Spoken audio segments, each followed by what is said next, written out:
नमस्ते। Solid facts with Hemant अत्री में आप सबका स्वागत। जैसा आप देख रहे हैं हेमंत शर्मा के साथ मौजूद है, बहुत स्वागत सर। राहुल गांधी के छात्रों की गूंज का जो कार्यक्रम है पुणे में छात्राओं के साथ बेसिकली, उसके पहले ही बड़ा बवाल हुआ।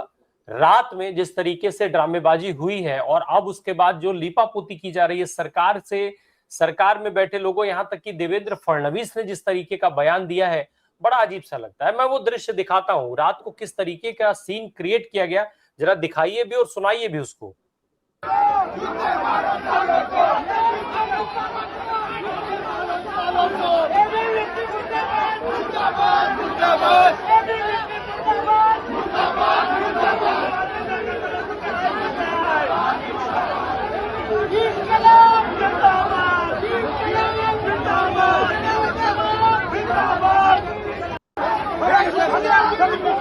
क्या रहा है आखिर? आखिर हो क्या रहा है? जब हमने देखा कि कोटा के अंदर कार्यक्रम था तो बकायदा ओम बिरला साहब के ऑफिस से मेहनत की जा रही थी कि किसी तरीके से कार्यक्रम असफल हो जाए। फिर उसके बाद देहरादून में हुआ तो सरकार ने सारी कोशिशें कर ली, एक बल्कि अलग से एक कॉन्सर्ट रख दिया गया फ्री ऑफ कॉस्ट, जिस गायक के लिए टिकट बिकते हैं महंगे दामों में, उसका फ्री ऑफ कॉस्ट कंसर्न वो करा दिया गया, कॉन्सर्ट करा दिया गया। प्रयागराज में हमने देखा कैसे परमिशन का खेल चला। पुणे में तो और हद हो गई कि एबीपी के बाकायदा एबीवीपी के कार्यकर्ता निकल करके आए और वो भिड़ने लगे तैयारियों में। छात्राओं के लिए खबर है कि उनको हॉस्टल्स के कमरों में बंद कर दिया गया। सर क्या हो क्या रहा है? दिक्कत क्या है भाई? छात्राओं के साथ संवाद का एक कार्यक्रम ही तो है।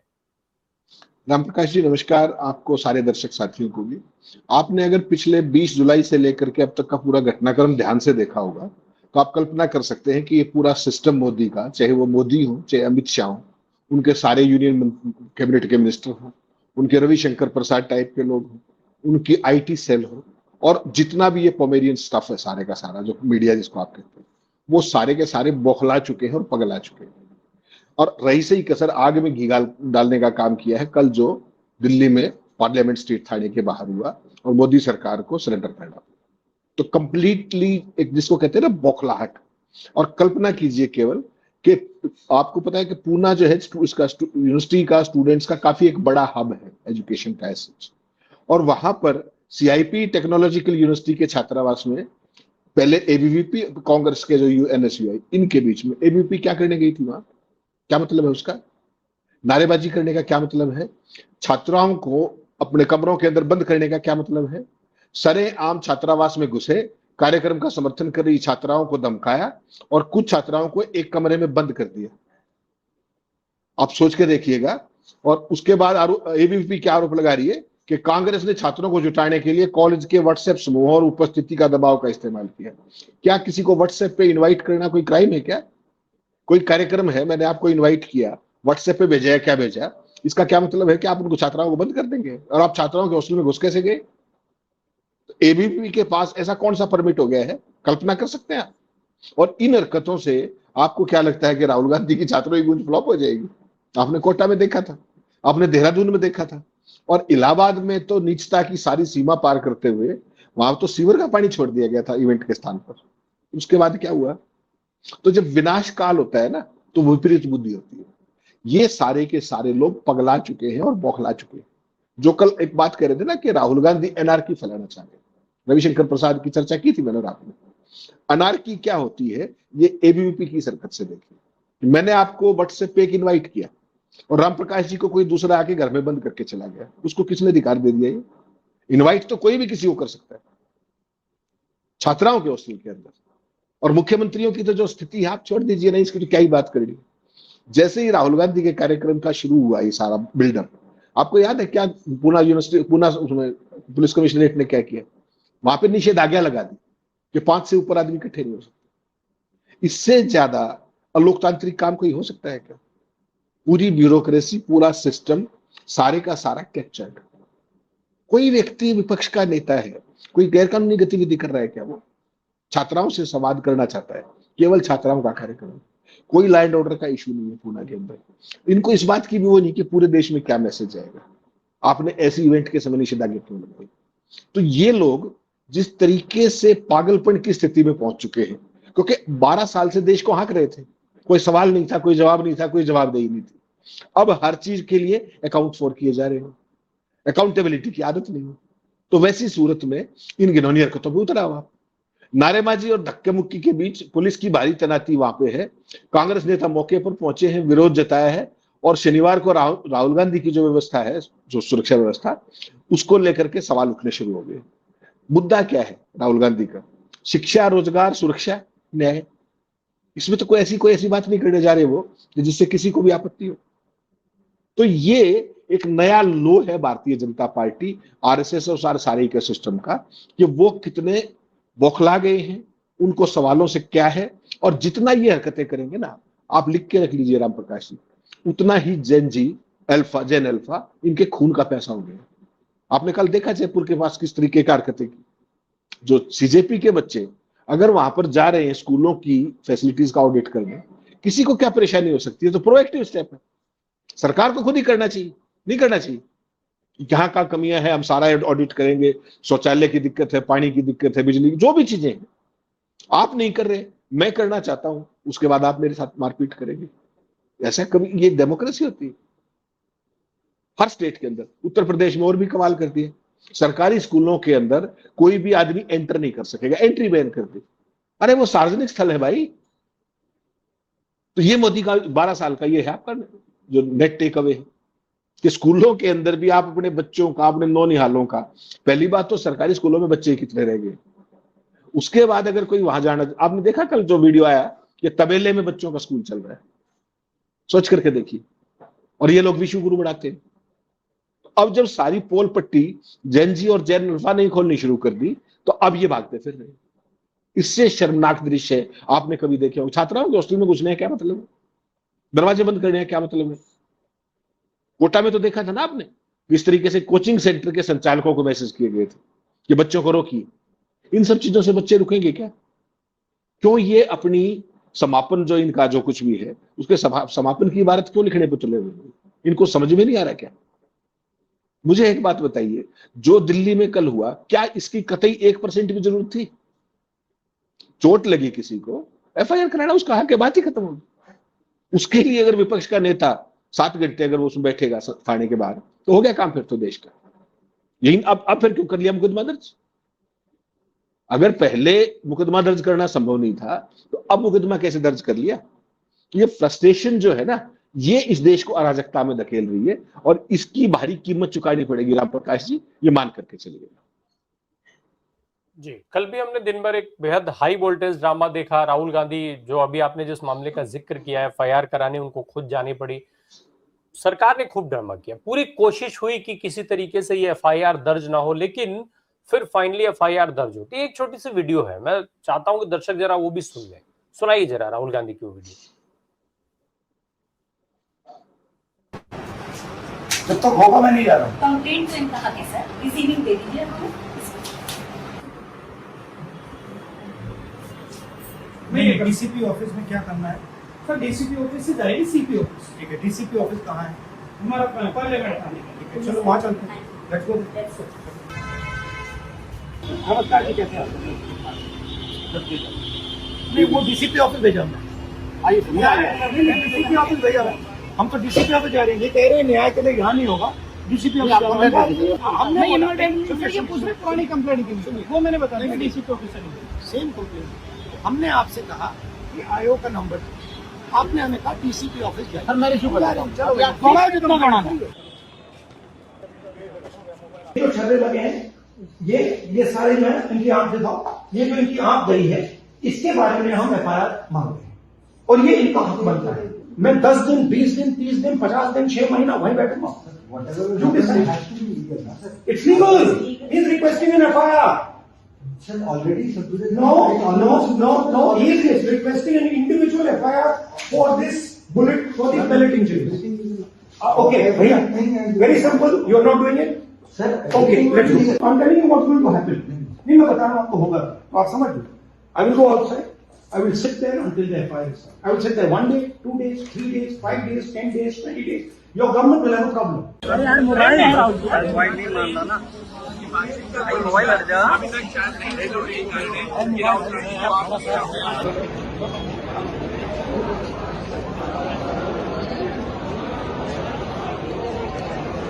ये सलमान साहब की पीसी हो गई।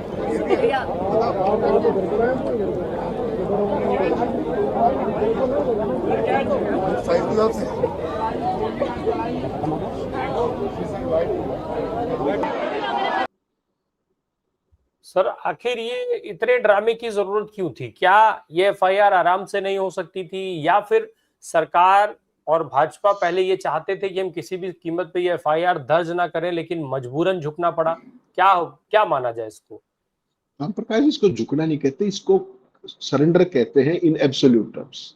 ये जो 130 सेकंड की वीडियो है ना, ये भारतीय जनता पार्टी को लंबे समय तक हॉन्ट करेगी। आप मेरी बात याद रखिए। एक छात्र जो शांतिपूर्ण प्रदर्शन कर रहा था, उसको पैलेट गन लगती है आकर के, उसकी जिंदगी भर के लिए एक आंख चली जाती है।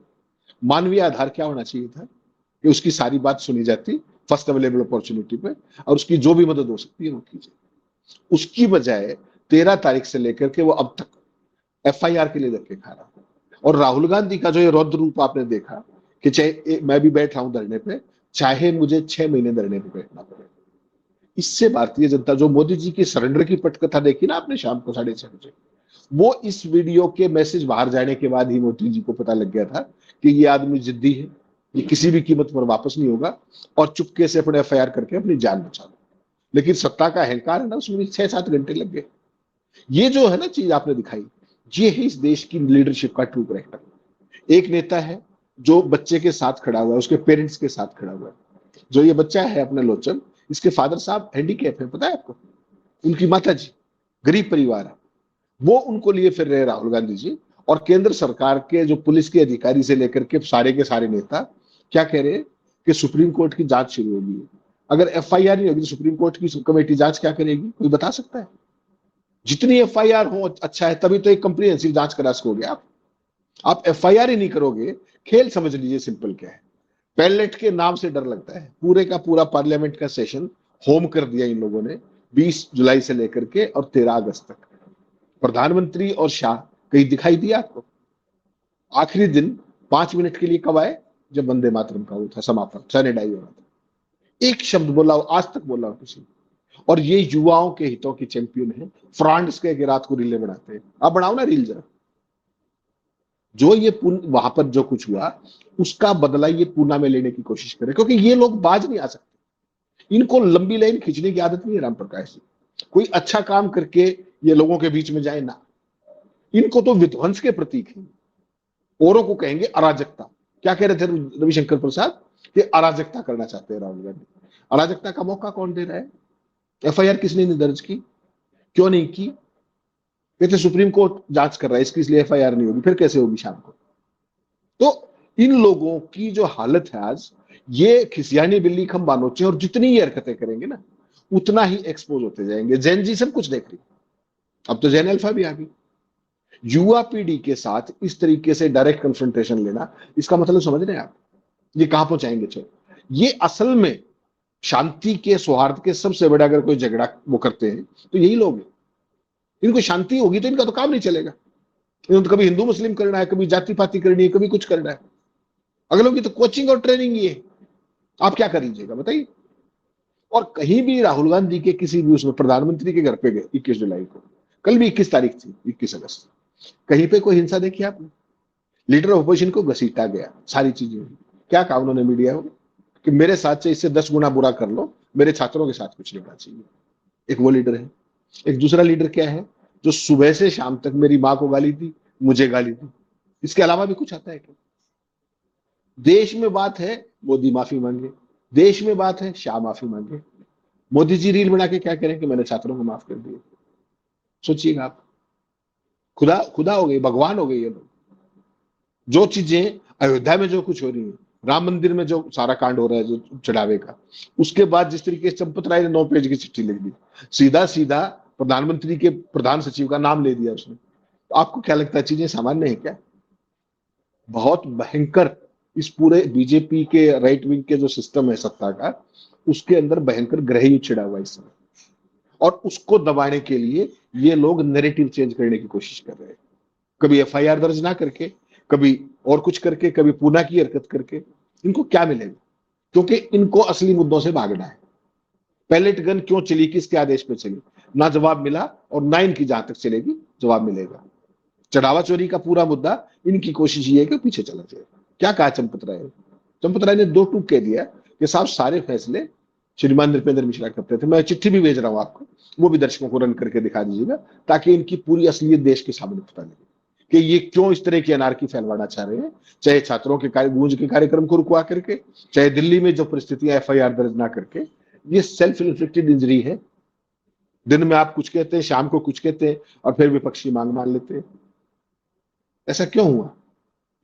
क्योंकि आपकी क्लैरिटी है नहीं जीवन में कभी भी, आप सब भ्रम फैला करके ये सारे काम करना चाहते हैं। सर, जो परिस्थिति अभी चल रही है इस देश में क्या बल्कि पूरी दुनिया में भारत की स्थिति आज जिस तरीके की बन गई है, आखिर क्या होगा ऐसे में?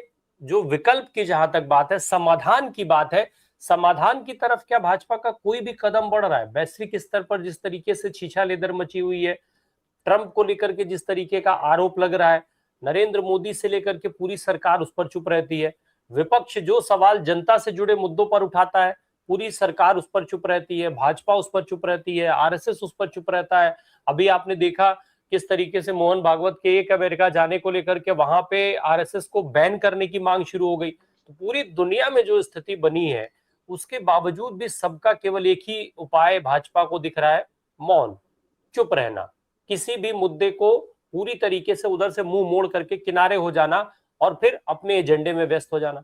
अमित शाह पैलेट गन चलाने पे जवाब नहीं देंगे, लेकिन वंदे मातरम पे घोड़े खोले हुए हैं कि वंदे मातरम पे कांग्रेस ने कितना बड़ा देशद्रोह कर दिया है। क्या समाधान की तरफ भी कहीं बढ़ रही है भाजपा? राम प्रकाश जी, जब समाधान होता तो फिर आपको दिमागी नक्सल शब्द को इजाद करने की जरूरत पड़ती क्या? आपको तो कंफ्यूजन को फर्दर आगे बढ़ाना है। उसके लिए आपने पहले देखा किस तरीके के नक्सल थे, अर्बन नक्सल और पता नहीं दुनिया भर के शब्द प्रयोग किया करते, अब दिमागी नक्सल ले आए। तो इनके पास तो केवल एक ही एजेंडा है कि देश को भ्रमित रखो, मेन मुद्दों पे ना हो। किसी भी रूप में अगर मेन मुद्दे पे आ गए तो इनके पास कोई जवाब नहीं। आप ट्रंप की बात कर रहे हो, पूरा अरुणाचल दहाड़े मार मार के कह रहा है कि चाइना आ गया, चाइना आ गया। प्रधानमंत्री के मुंह से एक शब्द निकला? चुनाव से पहले क्या कहा करते कि लाल आंखें चीन से दिखाने की बात। अमेरिका क्यों जाते हैं? आज कौन अमेरिका जाता है? किस लिए जाता है? ट्रंप पास बिठा करके क्या क्या सुनाता है? ब्रिक्स के बारे में ट्रंप ने क्या बोला? कभी एक शब्द निकला है मुंह से? ऑपरेशन सिंदूर के बारे में क्या क्या बोला उसने? हमारे जहाज गिरने के बारे में क्या क्या बोला उसने? आज तक मोदी जी के मुंह से कोई जवाब निकला? निंदानाथ के मुंह से कोई जवाब निकला? गृह मंत्री के मुंह से कुछ ना? यही है ना सबसे बड़े आपके। आवाज क्यों, मुंह में दही क्यों जमी हुई भाई? बेसिकली हर मुद्दे के ऊपर कंप्लीटली नकारा साबित हो चुके हैं। और जब व्यक्ति नकारा साबित हो जाता है तो वो इस तरह की जगह ढूंढता है छिपने के लिए। वो सारे का सारा कार्यक्रम इनका बदसूर जारी है, ना उससे ज्यादा है ना उससे कम है। और ये जो एक अंधभक्तों की फौज खड़ी की थी, आपने एक चीज ऑब्जर्व की है पिछले कुछ 10-12 दिन से, जब से ये जेन जी का मूवमेंट पकड़ा है, जो अपने चैनल पे और तमाम चैनलों के ऊपर जो ये ट्रोल सेना आया करती, आजकल वो कुछ कम हुई है ना? देखा आपने, ऑब्जर्व किया कि नहीं? मैंने किया पिछले कुछ दिनों में।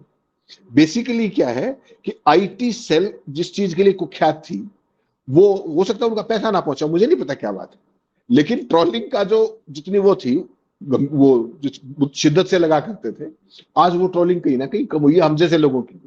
वरना तो राम प्रकाश राय की शक्ल दिखते ही 20 कूद पड़ा करते कि ये आगे फैला रही है। अब कहां चले गए? क्योंकि देश में जागरण हो रहा है और ये लोग एक्सपोज भी हो रहे हैं, आइसोलेट भी हो रहे हैं। आज मोदी जी की जो देश में पूरे बढ़ाई थी कि पूरी दुनिया में डंका बज रहा है, आज कहां गया वो डंका आपका? बताओ ना देश को भी एक बार आके। आपने कहा अमित शाह जी वंदे मातरम बता रहे थे कि कांग्रेस ने ये कर दिया। अमित शाह जी वंदे मातरम गा सकते हैं पूरा, कुछ करने की जरूरत नहीं थी, पेड़ के नीचे खड़े ही थे, वंदे मातरम गा देते। आप सहमत है कि नहीं मेरी बात से? ये पूरा गा के बताते कि ये है वंदे मातरम और कांग्रेस ये विरोध कर रही है। करके दिखाओ एक बार। पूरी भाजपा की कैबिनेट में एक व्यक्ति गा के दिखा दे मेरा टेलीप्रॉम्प्टर। कभी पहले गाया हो तो आज गाएंगे ना। राष्ट्रवाद आखिरी, किसी भी जो ये होते हैं, आपने अंग्रेजी कहावत सुनी होगी, nationalism is the last resort of A dash. तो वहां पर खड़े हो गए आकर के। 12 साल में तुमने क्या किया उस पर कोई चीज नहीं है, तुम्हारी क्या अचीवमेंट्स है उस पर कोई चर्चा नहीं है, तुम्हारा क्या फ्यूचर विजन है उसकी कोई चर्चा नहीं है। तुम क्या कर रहे हो? लाल किले पे खड़े होकर राम प्रकाश जी ऐसे पवित्र अवसर पर प्रधानमंत्री शहरी नक्सल की बात कर रहे हैं। केवल कल्पना तो कीजिएगा कि बैंक्रप्सी का, मानसिक और बौद्धिक दिवालियेपन का इस सरकार का क्या स्तर हो गया। ये क्या देश को लीड करेंगे, और पूरी दुनिया क्या हमें हंस नहीं रही होगी कि क्या इन्होंने, क्या लोग चुने हैं। चुने तो कर क्या है, जैसे बने सारी दुनिया को पता लग गया और पता लग जाएगा। लेकिन सवाल ये है कि ये कहां पहुंच गए हैं ये लोग। They are so bankrupt of ideas, they don't have any vision whatsoever. क्या बातें कर रहे हैं। जिस वंदे मातरम के बारे में फाइनल फैसला नेहरू जी, गांधी जी, सरदार पटेल, सुभाष चंद्र बोस और उन सारे इतने बड़े बड़े दिग्गजों ने किया, स्वतंत्रता संग्राम के आइकन्स ने किया, उनको लेकर के ये फैसले बदलेंगे उनके, जो अंग्रेजों के जासूस थे, जो अंग्रेजों को माफिया लिखा करते, जिनके पुरखे अंग्रेजों से पेंशन लिया करते, वो राष्ट्रवाद समझाएंगे। जिस नेहरू का, जिसने 12 साल जेल में काट दी। अरे कुछ तो शर्म कर लो यार। देश का गृह मंत्री, उसके पास कोई काम नहीं बचा है। लाल किले पे प्रधानमंत्री, दिमागी नक्सल। इससे बड़ी बैंकरप्सी आपने दुनिया के किसी हिस्से में देखी हो तो बता दीजिए मुझे। इनका सब कुछ एक्सपोज हो गया राम प्रकाश जी। और इनकी, मैं तो ये कहता हूं, ये यही तक बात नहीं है। आपको जो दिख रहा है, ये उल्टी गिनती शुरू है इनकी। अब जितने दिन सत्ता में रहेंगे, अभी तक इन्होंने सत्ता भोगी है, अब मेरी बात याद रखिएगा, अब ये इस सत्ता को भुगतेंगे और ये छोड़ के भागेंगे। क्या कहा करते हैं, झोला उठा के चला जाऊंगा। झोला उठाने का समय नहीं मिलेगा, मार्क माई वर्ड्स। बिल्कुल। लेकिन सर, फिलहाल की तरफ अगर हम फिलहाल की स्थिति में बात करें तो देश के लिहाज से सरकार कहां खड़ी है, सरकार के लिहाज से देश कहां खड़ा है। ये जो मुद्दे हैं, जिन मुद्दों पर इतनी रार छिड़ी हुई है, ये मुद्दे क्या सरकार की प्रायोरिटी में नहीं है, सरकार उनको एड्रेस नहीं करना चाहती है, या सरकार इन सब चीजों को मुद्दे मानती ही नहीं है। राम प्रकाश जी, 12.25 साल का तजुर्बा देखिए आप। इनका 12 साल में जितने भी सवाल अब आपके सामने आ रहे हैं, ये सारे इनके आउट ऑफ सिलेबस हैं। इस बात को स्वीकार करने में क्या परेशानी है। कोई भी मुद्दा, चाहे जेन जी का हो, चाहे जेन अल्फा का हो, चाहे चढ़ावा चोरी का हो, इनके सिलेबस में है क्या। ये तो जो कुछ करते हैं खुलेआम करते हैं, चोरी भी करते हैं, सीना चोरी भी करते हैं। सारा इंस्टीट्यूशनल कैप्चर है, सुप्रीम कोर्ट से लेकर के तमाम मीडिया से लेकर के हर एक चीज। तो इनको ये लग रहा था कि तुम्हें तो कोई पूछने वाला है ही नहीं, तुम्हारा कोई रिपोर्ट कार्ड पूछ नहीं सकता, ये फर्जी डंके बजाते रहो और देश की लंका लगाते रहो। ये जब से जेन जी खड़ी हुई, मीडिया का सारा काम तो उन्होंने टेक ओवर कर लिया। देखा होगा ना आपने जंतर मंतर पे, कितने इंच का कितना कौन, भागने की जगह नहीं मिल रही, संसद के अंदर नारे लग रहे हैं। जो एक कृत्रिम छवि बनाई थी वो सारी तो एक्सपोज हो गई। तो इस चीज को आप कैसे काउंटर करोगे। इस चीज को आप करोगे तथ्यों से काउंटर, अपनी अचीवमेंट्स के कारण, अपने जो आपके जो पॉलिसीज उनके कारण। तो अब करो काउंटर, आओ कहो कि हमने चढ़ावा चोरी नहीं की, कहो ना एक बार। मोदी जी बोले आज तक, कहो कि चाइना ने हमारे अतिक्रमण नहीं किया, एक बार कहो। आप कहो कि हमने अमेरिका के सामने सरेंडर नहीं किया, बताओ देश को। आपने बच्चों के ऊपर पैलेट गन नहीं चलाई, कहो ना। क्या कह रहा था किरण रिजिजू उस पर खड़ा होकर एजेंसी पे कि दिल्ली पुलिस की शाबाशी दी जानी चाहिए उनको कि लोगों के सिर नहीं फूटे, हाथ नहीं टूटे, लोगों की आंखें फोड़ दी। देखा आपने साहिल लोचन को, किस तरह के कुतर्की लोग हैं भाई। उसके बावजूद भी इनको अभी भी डंका बजाने की पड़ी हुई है, मुंह दिखाने के लायक नहीं बचे आज। उतर के दिखाओ सड़कों पे कहीं। ये एबीवीपी के गुंडे गर्ल्स के हॉस्टल में जाकर के ये बनाने आए थे तुम। वहां आपकी हमारी बेटियां पढ़ती है भाई, बेटी बचाओ बेटी पढ़ाओ का नारे देते हो आप, तो ये बेटी बचाओ आपका कौन है एबीवीपी। दिल्ली के जंतर मंतर आंदोलन में कहां थी एबीवीपी, बताओ जरा मुझे एक बार। आप पहुंच गए रांची वहां, क्योंकि दिल्ली में तो नक्सली थे, रांची में ये भाई साहब थे। तो इनका राम प्रकाश जी, मैं आपको वही कह रहा हूं, विनाश काले विपरीत बुद्धि। ये अपने शासन की सारे की ऑबिचुरी अपने रहते हुए लिख के जाएंगे, ऐसा मुझे लगता है, अगर इन्होंने अपने रास्ते नहीं सुधारे तो। बिल्कुल। अब आज राहुल गांधी का गूंज, छात्रों की गूंज का कार्यक्रम होना है, उसके पहले जिस तरीके का ये बवाल शुरू हुआ है, कल से राहुल गांधी को जो एज मिली हुई है, निश्चित तौर पे भाजपा बौखलाई हुई है, और उसी बौखलाहट की शायद देन थी कि रात में इस तरीके का विवाद खड़ा करना पड़ा। और अब इस विवाद को लेकर मुख्यमंत्री देवेंद्र फडणवीस बजाय सच्चाई बताने के वो ये बता रहे थे कि राहुल गांधी जो कांग्रेस के लोगों के कॉलेजेस हैं, केवल वहीं से छात्राओं को बुलवा रहे हैं और इस तरीके से भी तमाम चीजें फैलाई जा रही हैं। देखते हैं आज और क्या कुछ होता है। छात्रों की गूंज का ये जो कार्यक्रम है वो सरकार को और कितना हिला पाता है, कुछ देर में क्लियर होगा। बहुत शुक्रिया, बहुत बहुत धन्यवाद सर हमसे बात करने के लिए।